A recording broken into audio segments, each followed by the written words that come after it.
Le conflit entre l'Iran et Israël est, honnêtement, l'une des caractéristiques déterminantes du Moyen-Orient moderne. Une rivalité profondément enracinée qui façonne non seulement la politique régionale, mais aussi la sécurité mondiale. Même si les deux nations ne partagent pas de frontières, la distance géographique entre elles ne fait pas grand-chose pour apaiser l'animosité qui couve depuis des décennies. Et vous savez, ce n'est pas seulement un simple différend territorial. C'est un choc complexe d'idéologie, d'ambition stratégique et de crainte pour la sécurité nationale. Pendant de nombreuses années, une soi-disant guerre de l'ombre, faite d'opérations secrètes, de cyberattaques et d'assassinats ciblés, a défini leurs interactions. Mais, les événements récents ont mis cette lutte au grand jour, augmentant les enjeux pour toutes les parties impliquées et menaçant d'enflammer une conflagration beaucoup plus vaste. Une conflagration qui pourrait facilement entraîner les puissances mondiales. Mais cette hostilité n'a pas toujours été le cas. Avant la révolution islamique de 1979, l'Iran, sous le règne du Shah, entretenait en fait une relation pragmatique et même coopérative avec Israël. Ils partagèrent des renseignements et voyaient des menaces communes dans les mouvements nationalistes arabes de l'époque. Cependant, la révolution a radicalement altéré cette dynamique. Le nouveau régime théocratique de Téhéran, dirigé par l'ayatollah Khomeini, a adopté une idéologie farouchement anti-israélienne et anti-occidentale. Israël a été qualifié de petit Satan, considéré comme une entité illégitime et un avant-poste de l'impérialisme américain en plein cœur du monde musulman. Ce changement idéologique a transformé la relation, la faisant passer d'un partenariat prudent à un antagonisme irréconciliable et a préparé le terrain pour des décennies de conflits qui allèrent suivre. Le cœur de l'opposition iranienne est vraiment devenu sa mission révolutionnaire d'exporter son idéologie et de contester l'ordre régional existant, qu'elle considérait comme dominé par les États-Unis et leurs alliés, parmi lesquels Israël. Du point de vue d'Israël, cette nouvelle posture iranienne était perçue comme une menace existentielle. La rhétorique appelant à la destruction d'Israël n'était pas simplement rejetée comme une posture politique, mais était prise comme une véritable déclaration d'intention de la part d'un adversaire puissant et déterminé. Ce choc fondamental de vision du monde a créé une méfiance profonde et durable.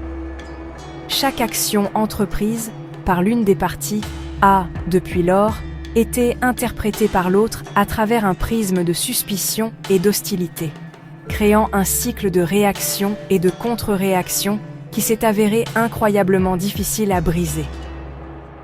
Au fil des ans, cette rivalité s'est consolidée pour devenir un pilier central de la politique étrangère de chaque nation.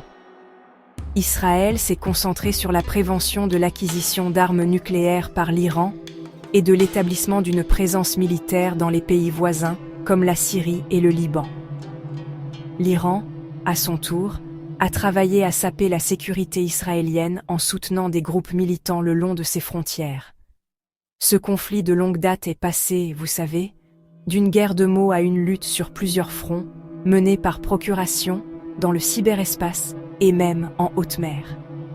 Les racines historiques de cette inimitié sont cruciales pour comprendre pourquoi les tensions sont devenues si explosives aujourd'hui, puisque chaque nouvelle crise est bâtie sur une fondation de décennies de griefs non résolus et de peurs profondes. Au cœur du conflit moderne se trouve le programme nucléaire controversé de l'Iran. Pour Israël, la perspective d'un Iran doté de l'arme nucléaire est, honnêtement, la ligne rouge ultime. Une menace existentielle qui ne peut tout simplement pas être tolérée. Les dirigeants israéliens ont déclaré à plusieurs reprises qu'ils feraient tout ce qui est nécessaire pour empêcher Téhéran d'obtenir une bombe nucléaire, la considérant comme une arme qui pourrait fondamentalement modifier l'équilibre des pouvoirs dans la région, et pourrait être utilisée pour faire chanter ou même anéantir l'État juif. Cette peur motive une grande partie du calcul stratégique d'Israël, façonnant sa posture militaire, ses efforts diplomatiques et ses opérations secrètes visant à saboter les installations nucléaires iraniennes et à cibler ses scientifiques. L'avancement constant des capacités d'enrichissement d'uranium de l'Iran, surtout ces dernières années, n'a fait que rendre ses préoccupations plus urgentes. En réponse à ce qu'il considère comme une agression israélienne et occidentale, l'Iran a développé une stratégie assez sophistiquée, centrée sur la guerre asymétrique, principalement à travers son réseau de forces alliées et par procuration à travers le Moyen-Orient. Ce réseau, souvent appelé l'axe de la résistance, comprend des groupes puissants comme le Hezbollah au Liban, diverses milices en Irak et en Syrie, et le mouvement Houthi au Yémen. L'Iran fournit à ces groupes des fonds, de la formation et des armements avancés, leur permettant de projeter l'influence iranienne et de défier Israël et ses alliés sur plusieurs fronts. Cette stratégie permet à Téhéran d'exercer une pression sur Israël sans s'engager dans une guerre conventionnelle directe, créant une menace persistante et de faible intensité le long des frontières d'Israël, qui épuise ses ressources et maintient son armée en alerte constante. L'utilisation de ces procurations crée une dynamique vraiment complexe et dangereuse. Par exemple, le Hezbollah a constitué un arsenal massif de roquettes et de missiles au Liban, posant une menace directe aux villes israéliennes. De même, les Houthis au Yémen ont montré leur capacité à perturber le transport maritime mondial en mer Rouge et à lancer des drones et des missiles à longue portée vers Israël. Ces groupes agissent comme un moyen de dissuasion stratégique pour l'Iran, augmentant le coût potentiel de toute frappe militaire directe contre son territoire. Pour Israël, ce réseau de procuration représente un cercle de feu, un défi de sécurité multifront qui exige une vigilance constante et, honnêtement, une planification militaire assez complexe pour y faire face. Comme on l'a vu lors de sa grande opération militaire contre le Hezbollah en 2024. Cette guerre par procuration est inextricablement liée à la question nucléaire. L'Iran utilise souvent les actions de ses alliés pour riposter à ce qu'il considère comme un sabotage israélien de son programme nucléaire ou pour obtenir un levier dans les négociations internationales. Cela crée une boucle de rétroaction volatile. Une action israélienne contre les ambitions nucléaires de l'Iran pourrait déclencher une attaque de roquettes du Hezbollah, ce qui pourrait à son tour provoquer une réponse militaire israélienne significative, rapprochant toute la région du bord d'une guerre majeure. Cette nature complexe et interconnectée du conflit, mêlant l'enjeu nucléaire à haut risque à la dure réalité des batailles par procuration, le rend exceptionnellement difficile à contenir et à désamorcer. La période entre 2024 et la mi-2025 a marqué un changement assez périlleux dans le conflit, le faisant passer de l'ombre à une confrontation militaire directe entre États. Les règles non écrites qui avaient régi la rivalité pendant des années semblèrent simplement s'effondrer. En 2024, l'Iran a lancé 2 attaques sans précédent et à grande échelle de missiles et de drones directement contre le territoire israélien, franchissant un seuil que les 2 parties avaient précédemment évité. Bien que les systèmes de défense aérienne sophistiqués d'Israël, soutenus par ses alliés, aient intercepté la plupart des projectiles, ces attaques ont signalé une nouvelle posture agressive de Téhéran. Israël a répondu par ses propres frappes de représailles, limitées mais précises, montrant sa capacité à pénétrer l'espace aérien iranien et à atteindre des cibles sensibles, y compris des zones proches des installations nucléaires. Cet échange direct a vraiment brisé l'illusion d'une guerre de l'ombre contenue. Le contexte de cette escalade était, et bien, assez multifacette. La guerre en cours à Gaza, qui en juin 2025 durait depuis 600 jours, avait considérablement érodé le soutien international à Israël et enhardi ses adversaires. L'Iran et ses alliés ont présenté leurs actions comme faisant partie d'un front uni contre l'agression israélienne. En outre, la guerre réussie mais coûteuse d'Israël contre le Hezbollah au Liban en 2024 avait affaibli l'un des principaux mandataires de l'Iran, ce qui a pu motiver Téhéran à démontrer que ses propres capacités restaient formidables. L'échec des efforts diplomatiques pour relancer un accord nucléaire a également joué un rôle critique, l'Iran répondant à la pression internationale en accélérant son programme nucléaire et, parfois, en menaçant d'abandonner complètement le traité de non-prolifération. Les tensions ont atteint leur paroxysme en juin 2025. le 13 juin, Israël a lancé ce qu'il a décrit comme une frappe préventive majeure contre l'Iran. Le gouvernement israélien a affirmé que l'action était nécessaire pour contrecarrer une attaque iranienne imminente et massive contre des cibles civiles. Cette décision est intervenue malgré les réserves signalées des États-Unis sous l'administration Trump, qui avait indiqué qu'Israël agirait seul. La frappe préventive a mis tout le Moyen-Orient en état d'alerte, la crainte d'une guerre totale se propageant rapidement à travers le monde.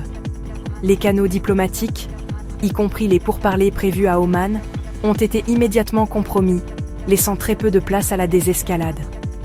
Cette nouvelle phase d'engagement militaire direct est profondément dangereuse, car elle normalise des actions qui étaient autrefois considérées comme impensables. Chaque frappe directe, qu'elle provienne de l'Iran ou d'Israël, établit un nouveau précédent et, honnêtement, abaisse la barre pour de futures actions militaires. L'utilisation d'armements avancés, y compris les missiles Khorramshahr 4 plus puissants de l'Iran, et l'implication de l'armée conventionnelle iranienne aux côtés des gardiens de la révolution, comme menacée fin 2024, indiquent une volonté de s'engager dans une guerre de haute intensité. Ce cycle d'attaques et de contre-attaques crée son propre élan, rendant de plus en plus difficile pour l'une ou l'autre partie de reculer sans paraître faible, et poussant la région toujours plus près d'un conflit véritablement catastrophique. Le conflit Iran-Israël n'existe vraiment pas dans le vide. Il est profondément imbriqué dans un réseau d'alliances internationales qui, honnêtement, amplifie sa signification mondiale. L'allié le plus crucial d'Israël est les États-Unis, qui fournissent une aide militaire substantielle, une technologie de pointe et bien sûr, un soutien diplomatique vital. Ce partenariat est un pilier de la sécurité israélienne depuis des décennies. Mais l'implication américaine signifie également qu'un conflit régional a le potentiel d'entraîner une superpuissance.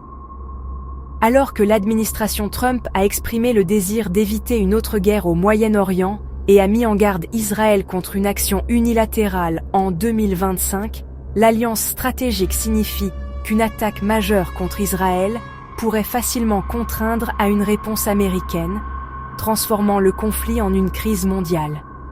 De l'autre côté, l'Iran, bien que plus isolé, a cultivé des relations avec des puissances mondiales comme la Russie et la Chine, qui partagent souvent son intérêt à contester l'ordre international dirigé par les États-Unis.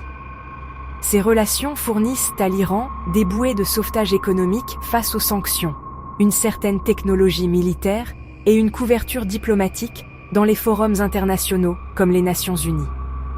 L'approfondissement de la coopération militaire entre l'Iran et la Russie, surtout dans le contexte de la guerre en Ukraine, a soulevé de nombreuses préoccupations en Occident.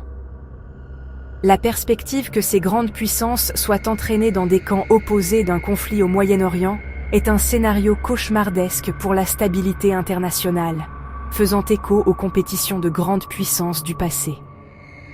La principale crainte de la communauté internationale est qu'une guerre directe entre l'Iran et Israël ne dégénère rapidement. Un tel conflit ne se limiterait pas aux deux belligérants. Les mandataires de l'Iran à travers la région seraient probablement activés, conduisant à une guerre sur plusieurs fronts engloutissant le Liban, la Syrie, l'Irak et le Yémen. Cela déclencherait des crises humanitaires catastrophiques, créerait des flux massifs de réfugiés et déstabiliserait plusieurs gouvernements. De plus, une réponse iranienne clé impliquerait presque certainement de tenter de fermer le détroit d'Ormuz, un point de passage vital par lequel transite une partie importante de l'approvisionnement mondial en pétrole. La flambée des prix de l'énergie qui en résulterait provoquerait des ondes de choc dans l'économie mondiale, affectant des nations éloignées de la zone de conflit.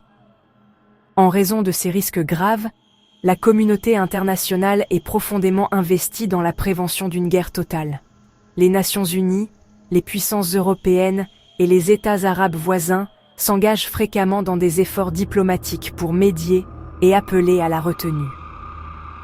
La peur d'une conflagration régionale qui perturbe l'économie mondiale et conduit potentiellement à un échange nucléaire, est un puissant moteur de paix.